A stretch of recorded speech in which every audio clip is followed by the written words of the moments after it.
నమస్తే ఫ్రెండ్స్, నా పేరు తులసి చందు. ఒకసారి ఈ హోమం చూడండి.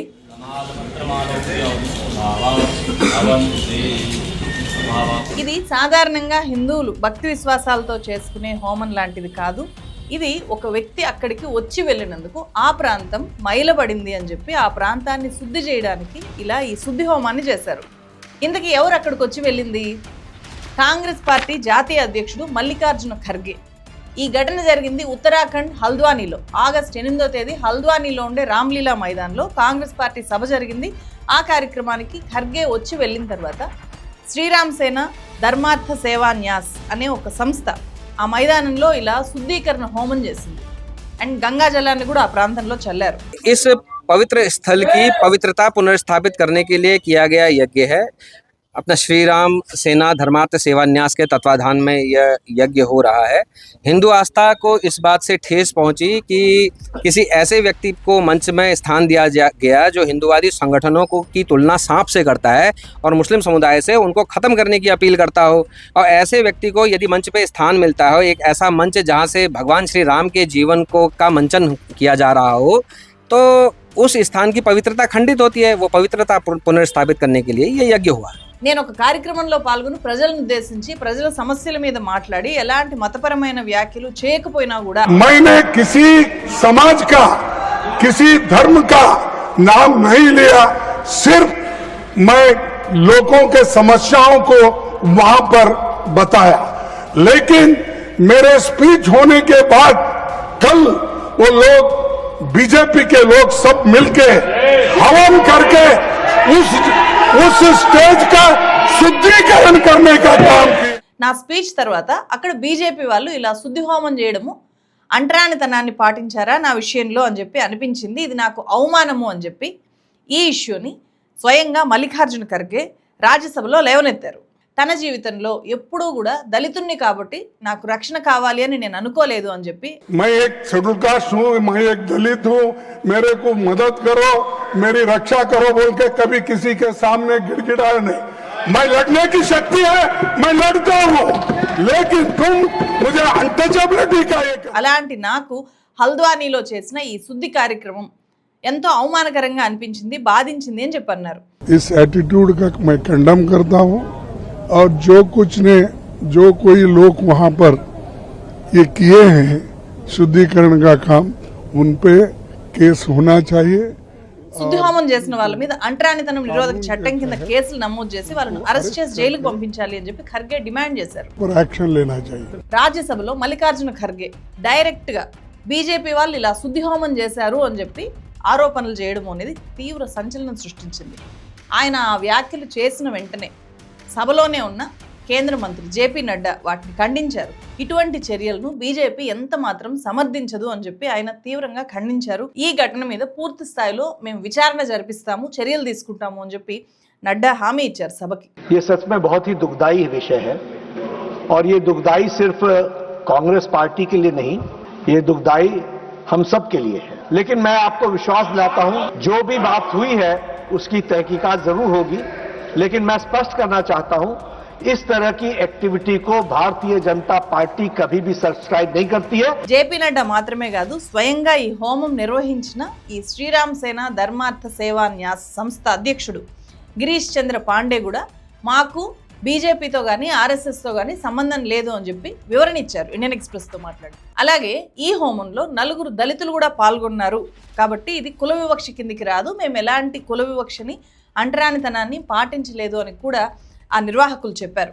కేంద్ర మంత్రి జేపీ నడ్డా నిర్వాహకులు ఇద్దరూ కూడా హోమానికి బీజేపీకి లేదా ఆర్ఎస్ఎస్కు ఏ సంబంధము లేదు అని చెప్తున్నా కూడా భిన్నమైన వాస్తవాలు బయటకు వచ్చాయి. ఈ శుద్ధి హోమం నిర్వాహకుడైన గిరీష్ చంద్ర పాండే హల్ద్వానీ జిల్లా విశ్వ హిందూ పరిషత్కి జాయింట్ సెక్రటరీ. అతను ఆర్ఎస్ఎస్ సభ్యుడు అని చెప్పి ఈ ఫోటోలు సోషల్ మీడియా పోస్టులు చెప్తున్నాయి. 3 నెలల క్రితమే ఈ శ్రీరామ్ సేన ధర్మార్థ సేవా న్యాస్ అనే ఈ సంస్థను నేను పెట్టాను అని చెప్పి, ఇది మతపరమైన అవేర్నెస్ క్రియేట్ చేయడంలో భాగంగా పెట్టాను అని చెప్పి ఆ పాండే స్వయంగా చెప్పారు. మల్లికార్జున ఖర్గే హిందూ సంస్థల్ని పాములతో పోల్చారా అంటే హిందూ సంస్థలన్నింటినీ కాదు, బీజేపీని ఆర్ఎస్ఎస్ని మల్లికార్జున ఖర్గే 2023 నుంచి అనేక సందర్భాల్లో పాములతో పోలుస్తూ మాట్లాడుతున్నారు.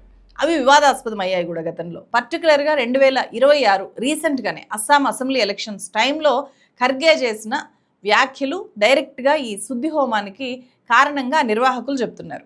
आपका नमाज तोड़ना है तो परवाह नहीं, ये जहरीला सांप है आरएसएस और बीजेपी, इसको अगर आप नहीं मारेंगे आप कभी बचेंगे नहीं. नमाज तोड़ के उस जहरीली सांप को मारना ये कुरान में శ్రీభూమి జిల్లా అని అస్సాంలో ముస్లిం మెజారిటీ ఏరియా. సో అట్లాంటి ఒక సభలో ఖర్గే ఈ వ్యాఖ్యలు చేశారు. వీటిని ఖచ్చితంగా ఖండించాలి. ఎందుకంటే ఏ పొలిటీషియన్ అయినా సరే పబ్లిక్ మీటింగ్లో మాట్లాడేటప్పుడు ప్రజలందరినీ దృష్టిలో పెట్టుకొని మాట్లాడలే కానీ ప్రజలలో వాళ్ళు ఏ మతస్థులు అనే విషయాల్ని దృష్టిలో పెట్టుకొని మాట్లాడకూడదు. వచ్చిన వాళ్ళు ఎక్కువ మంది ముస్లిమ్స్ కాబట్టి నమాజ్ అన్నారు అండ్ ఖురాన్ అన్నారు, వాటిని తీసుకొని ఇలాంటి విషసర్పాన్ని నిర్మూలించాలి అనేలాంటి వ్యాఖ్యలు చేశారు.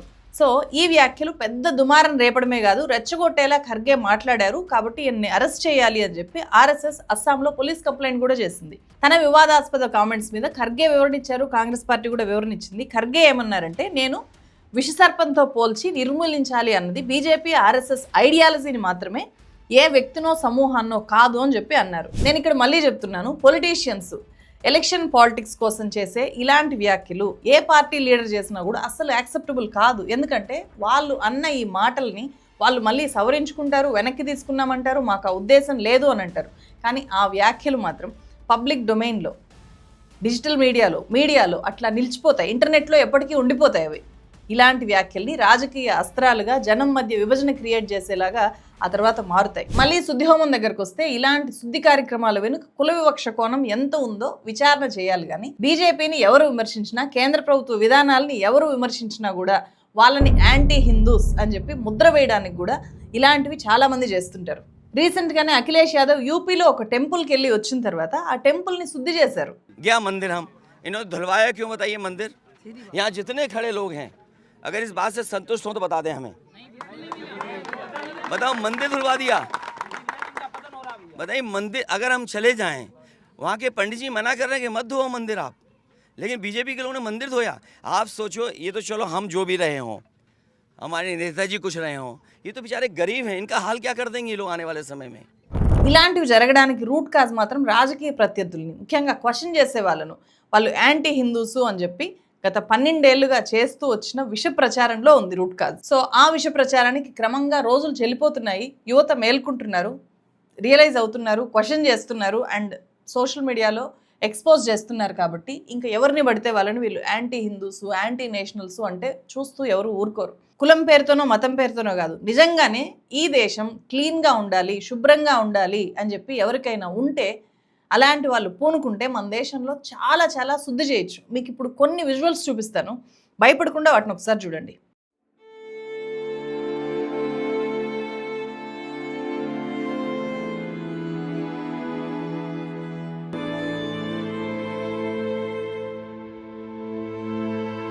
दोस्तों ये हम आए हैं यहाँ पे आज हरिद्वार, और हरिद्वार में भोलों ने जो भोले कावड़ लेके इतनी गंदगी फैला दी है, ये आप दूर तक देखोगे गंदगी है, आप दूर तक देखोगे और पूरी गंदगी फैलाई हुई है भोलों ने. वैसे बोलते हैं हम भोले हैं, लेकिन गंदगी फैलाने में नंबर 1 है. हम यहाँ पे एक कच्चा पैर का है, देख लो, ये रख कच्चा लेके जा रहे हैं अपना नक्षत्र के हिसाब से. अच्छा टाइम है, ये देख लो, प्योर हरिद्वार है, ये भाई हैं. हम यही देखने आए थे यहाँ पे कितनी गंदगी फैलाते हैं लोग. ये देखिए स्थिति, ये हरिद्वार में लोगों ने कितना गंद मचाया हुआ है, कितना गंद. మల్లికార్జున ఖర్గే వచ్చి వెళ్లడంతో రామ్లీలా మైదాన్ మైలబడింది అని చెప్పి శుద్ధి హోమం చేసిన అదే ఉత్తరాఖండ్లో పేరుకుపోయిన చెత్త బాటిళ్ల నిండా మూత్రం ఇది. శ్రావణ మాసంలో గంగాజలాన్ని తీసుకెళ్లడానికి భారీ ఎత్తున నార్త్లో కన్వరి యాత్ర జరుగుతుంది. అందులో భాగంగా ఉత్తరాఖండ్ హరిద్వార్కి పెద్ద ఎత్తున జనం వస్తారు, భక్తులు వస్తారు. యాత్ర ముగిసిన తర్వాత వాళ్ళందరూ తిరిగి ఇళ్లకు వెళ్ళిపోయిన తర్వాత అక్కడ పరిస్థితి ఇది. గంగా తీరం మొత్తం కూడా ఇట్లా భారీ డంప్ యార్డ్ లాగా మారిపోయింది. ఎన్డీటీవీ రిపోర్ట్ ప్రకారం ఇప్పటిదాకా 7,000 టన్నుల చెత్తని అక్కడ ఒక దగ్గరికి పోగు చేశారు. Visuals show discarded clothes, plastic waste and even bottles filled with urine in changing rooms.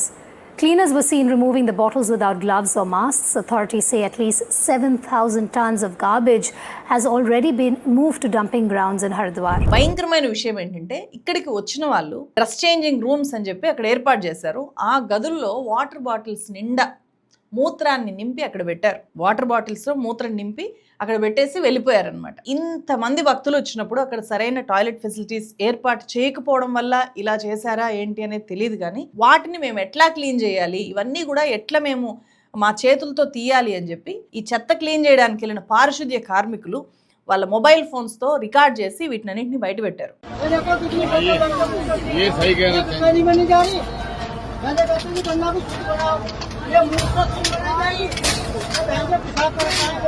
మన దేశంలో మత విద్వేషాలు రెచ్చగొట్టే వాళ్ళని అట్లాంటి చోటుకి పంపించి వాళ్ళతో ఇట్లాంటి చెత్త క్లీన్ చేయించాలి. గంగానది నీళ్ల కోసం 100 కిలోమీటర్లు నడిచొచ్చే కన్వరీ యాత్రికులు నది పరిసరాలని ఇలా చేయడం ఏంటి? యాత్రికులు వెళ్ళే రోడ్ల మీద ఇట్లా విందు పసందు అనేలాగా గానా బజానా ఏర్పాట్లతో అశ్లీల నృత్యాలతో ఇట్లా సొమ్ము చేసుకుంటున్నారు.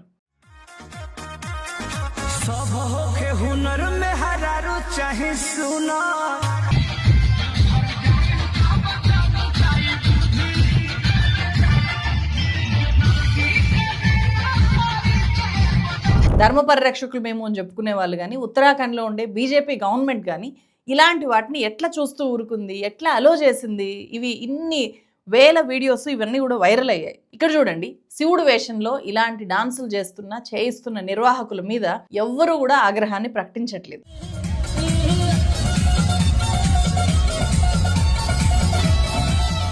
కేవలం అధికార బీజేపీని, నరేంద్ర మోదీని, అమిత్ షాని క్వశ్చన్ చేస్తున్న వాళ్ళని మాత్రం వీళ్ళు యాంటీ హిందూస్, వీళ్ళు హిందువులే కాదు, వీళ్ళు ఈ దేశానికి చెందిన వాళ్ళు కాదు, వీళ్ళు యాంటీ నేషనల్స్, ధర్మద్రోహులు అని చెప్పి ప్రచారం చేస్తారు. మరి ఇలాంటివి ఎందుకు కనిపించవు మీకు? ఇట్లాంటివి ఎందుకు అడ్డుకోవట్లేదు? మనకు స్వాతంత్రం వచ్చి 79 ఏళ్ళు పూర్తయింది. ఇప్పుడు 80th ఇండిపెండెన్స్ డే మనం చేసుకుంటున్నాము. కానీ ఆ స్వాతంత్ర ఫలాలకు నిజమైన అర్థం ఏంటి?